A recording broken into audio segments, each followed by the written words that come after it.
Cheers, I do buckaroos, and how the heck are you? I am Tom, the Whiskey Whisperer at this particular moment. I picked up a couple bourbons yesterday at, I visited Tom's Town Distilling downtown Kansas City, Missouri, and I picked up a couple. I've got Tom's Town Double Oaked Bourbon Whiskey. I believe that says it's 90 proof. Oh, very little gold lettering on black. I'm having a hard time reading this. I'm not even going to mess with that at this particular moment. But anyway, I had a sample of this whiskey at the distillery yesterday, and I had one cocktail. I had the Manhattan that used this particular whiskey, the Pendergast Royal Gold, until he could fire up his own still. The country's most corrupt political boss, King Tom Pendergast, procured the finest bourbon. He bottled it, trademarked the brand name, and sold Royal Gold to a thirsty public. In the same spirit and with the same name, we present Pendergast Royal Gold Bourbon. We didn't have to bribe anyone to make it this good. There you go. Let me put that bottle back up there because that's blocking there. That blocks that glare. Anyway, I picked up this rocks glass there. The people are thirsty. I'm not sure if you can read that on the bottom of that glass. I also picked up a shot glass. So I've got about a 2-ounce pour in here. This particular whiskey is going to go neat for the most part, but I did want to have at least one drink of it on the rocks, just to see the differences. So what I've got in here is 2 ice cubes. I'm not at home, so I wasn't able to use my big molds. The big square cubes are my globe mold. But I did make these out of distilled water. I'm very particular about my whiskey ice, folks. There is a lot of spice on the nose. There really is. It's a very spicy nose. You also get, you might find some vanilla in there. I also get some very rich toffee. The vanilla I don't feel as deep as I do in a lot of bourbons, so just to put that out there.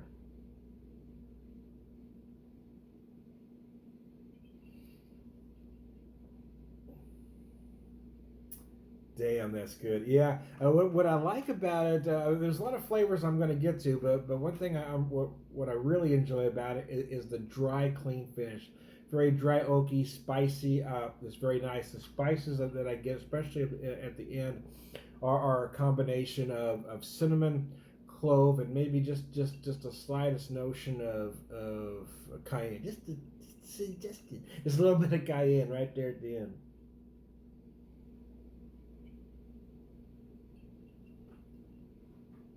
But through the rest of it, yeah, you might find a little vanilla, but I don't get it. I don't get a lot of vanilla as you do in many bourbons. I'm gonna say a toffee more so than caramel, because it's more rich than creamy. If that makes sense to you.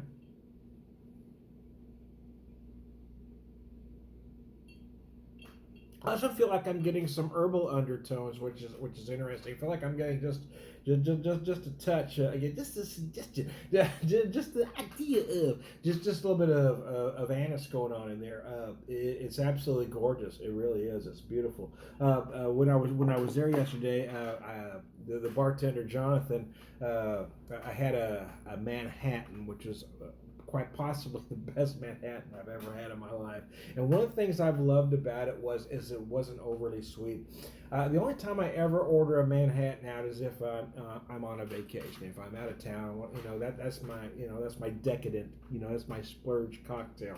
I love a classic Manhattan. I'm not really a fan of nouveau cocktails. I'm just not.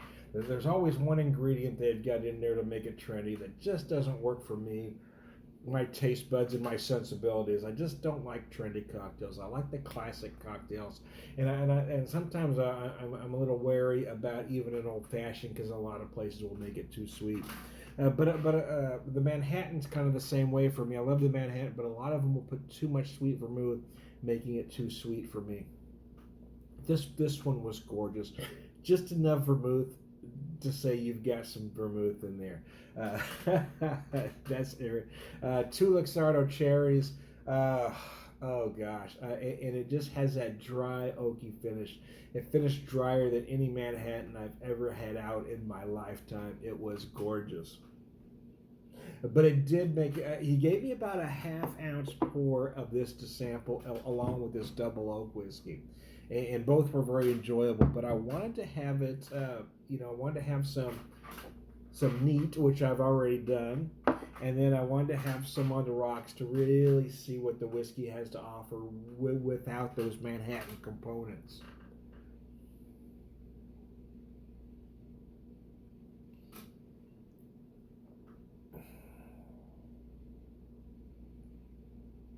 Uh huh. Yeah. It's gorgeous. I mean, yeah, you're not going to make a face drinking this bourbon. And I'll be 100% honest. I may have one more, throughout the time drinking this bottle, I may have one more pour of it on the rocks. But I'm going to say 90% of this bottle is going to be drank neat, because that's really how a bourbon like this ought to be treated. You know what? If you were to buy this bottle and you want to put soda pop in it, hey man, it's your whiskey. Do whatever you want. But if you're at my house and you have a whiskey of this caliber, I better not catch you putting pop in it. That's what I'm saying. Hey, if it's your whiskey, do what you want. But if I'm treating you to a pour, drink it like it's supposed to be. Anyway, I digress. Thomastown. If you ever get to Kansas City, I can't recommend the place more highly. It is a bit on the upscale side, so I don't want to underscore that. I'm a working class guy, so it really is. It's not a place I could visit a lot of, but it's a place if I'm on vacation, I'm gonna damn sure at least go there once and have one cocktail, and that's what I did.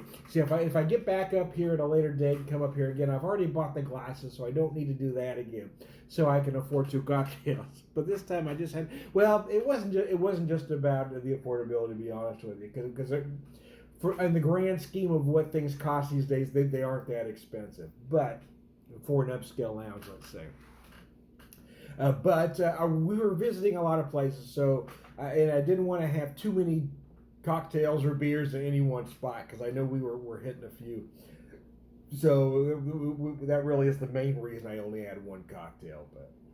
But I was buying the glasses, because I love glassware. I'm really a glassware junkie. For me, it's these are the souvenirs I want. These are the memories I want.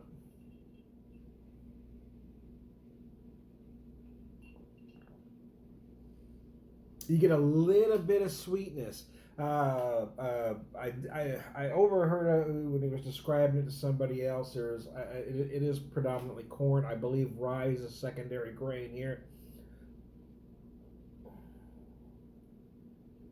But what I find really interesting about this particular whiskey is it is probably one of the least sweet bourbons.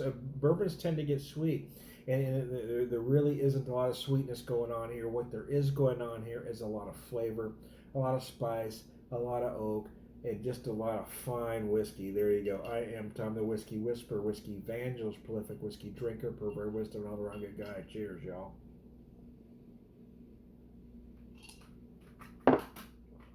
Damn, that's good. Oh my goodness.